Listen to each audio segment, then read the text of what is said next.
Hello दोस्तों, आप सभी लोगों का हमारे यूट्यूब चैनल में स्वागत है।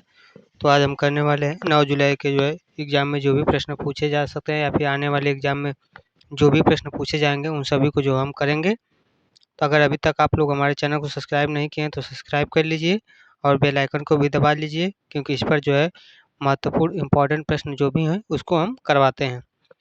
तो पहले हम देखेंगे सामान्य ज्ञान से संबंधित प्रश्न, जिसमें हमने 10 प्रश्नों को लिया है। तो इसमें हम देखेंगे कौन कौन से प्रश्न पूछे गए हैं। तो इसमें आपका पहला प्रश्न है, भारत की जो है पहली भूमिगत मेट्रो रेल सेवा जो है किस शहर में शुरू हुई थी? भारत की जो है पहली भूमिगत मेट्रो रेल सेवा जो है किस शहर में शुरू की गई थी? तो इसका सही आंसर क्या हो जाएगा? तो इसका आंसर हो जाएगा आपका कोलकाता। किस शहर में शुरू की गई थी? तो कोलकाता में शुरू की गई थी। सही आंसर हो जाएगा कोलकाता। और आने वाले शिफ्टों में जो पूछ सकता है कि किस सन में शुरू की गई थी? भारत में जो है भारत की जो पहली भूमिगत मेट्रो रेल सेवा जो है यह आपका सन 1984 में जो है कोलकाता में शुरू किया गया था।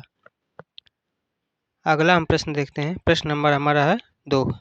प्रश्न नंबर 2 है, सिंधु घाटी सभ्यता में पाई गई ड्रासिंग गर्ल की जो है मूर्ति किस धातु से बनी थी? सिंधु घाटी सभ्यता में पाई गई डांसिंग गर्ल डांसिंग गर्ल की जो मूर्ति है वह किस धातु से जो है बनी हुई थी? तो इसका सही आंसर हो जाएगा कांस्य धातु। किस धातु से बनी हुई है? तो कांस्य धातु से बना हुआ है। सही आंसर हो जाएगा आपका कांस्य धातु।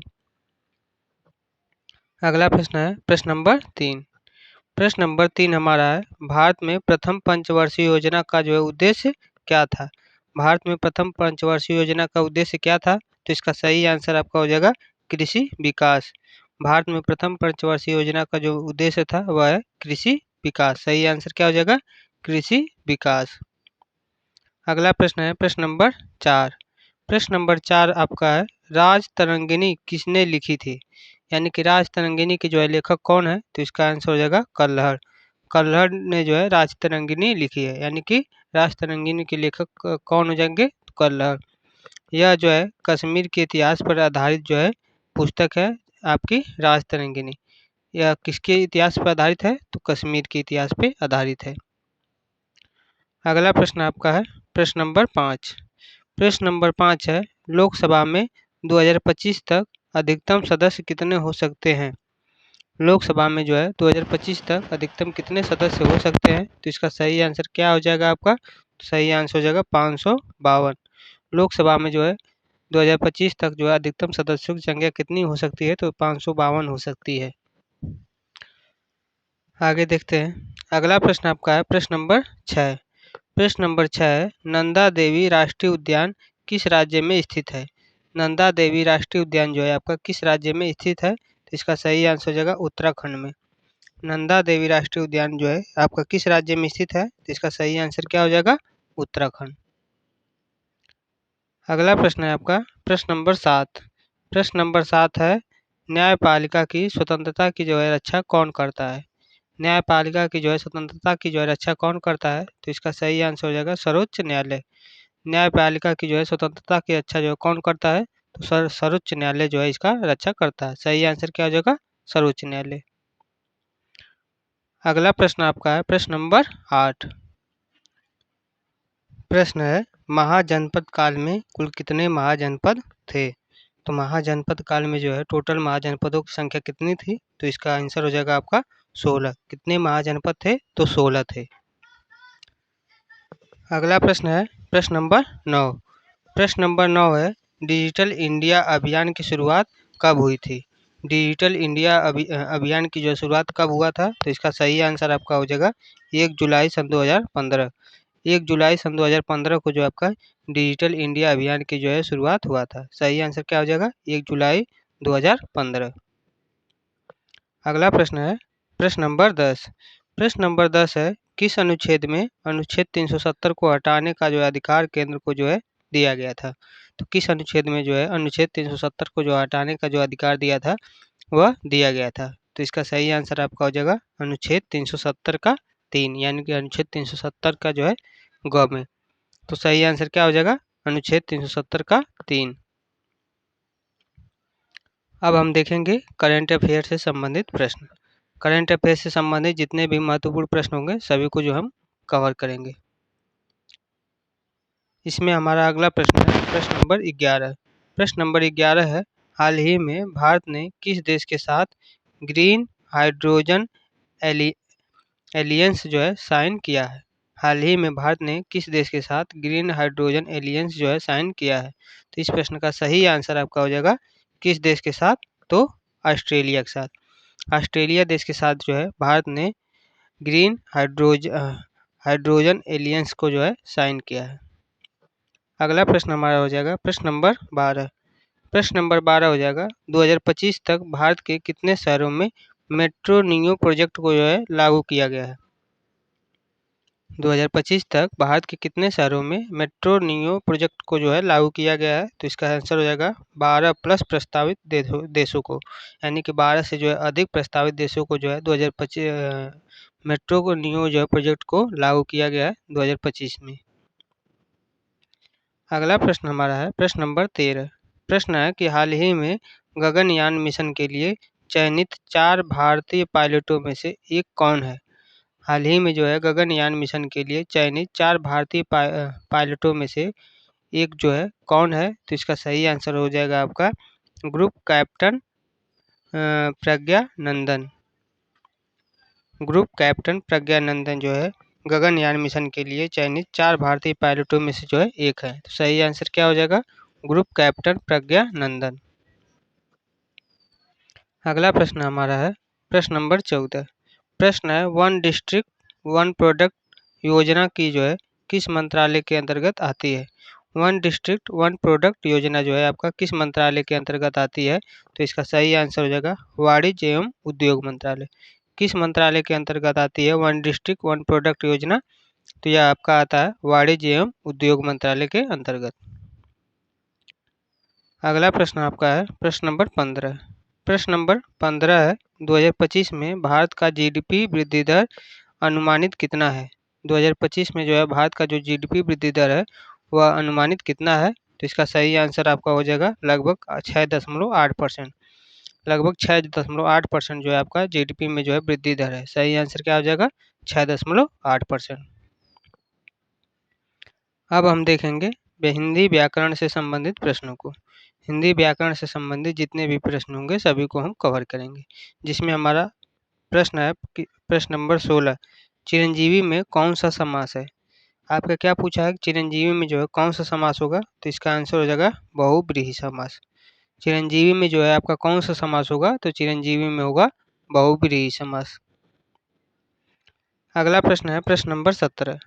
प्रश्न नंबर 17 है संपन्नता में कौन सा प्रत्यय है? संपन्नता में जो है पूछा है कि कौन सा प्रत्यय है? तो इसका सही आंसर हो जाएगा ताप प्रत्यय। संपन्नता में जो है आपका कौन सा प्रत्यय होगा? तो इसमें आपका हो जाएगा ताप प्रत्यय। अगला प्रश्न है प्रश्न नंबर 18। प्रश्न है दुर्दशा शब्द में उपसर्ग क्या है? दुर्दशा शब्द में जो है आपका पूछा है कि उपसर्ग क्या होगा? तो इसका आंसर हो जाएगा दूर। दुर्दशा शब्द में जो है आपका उपसर्ग क्या होगा? तो इसमें आपका जो है दूर उपसर्ग होगा। अगला प्रश्न है प्रश्न नंबर 19।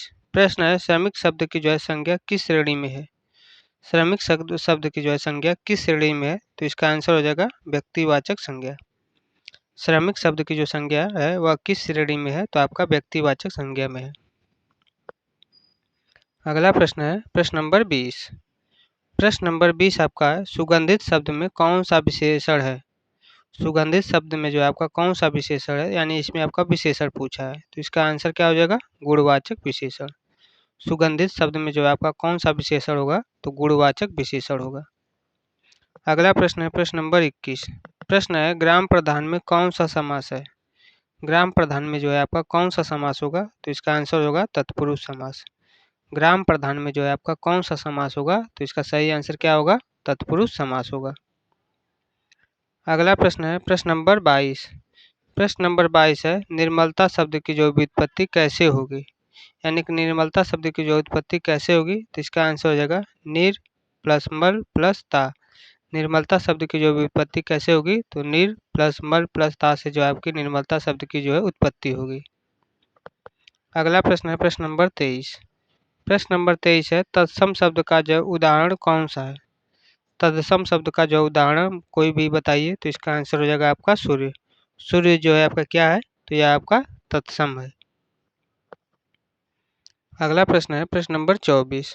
प्रश्न है कि वह गाता है, इसमें से कौन सी क्रिया है।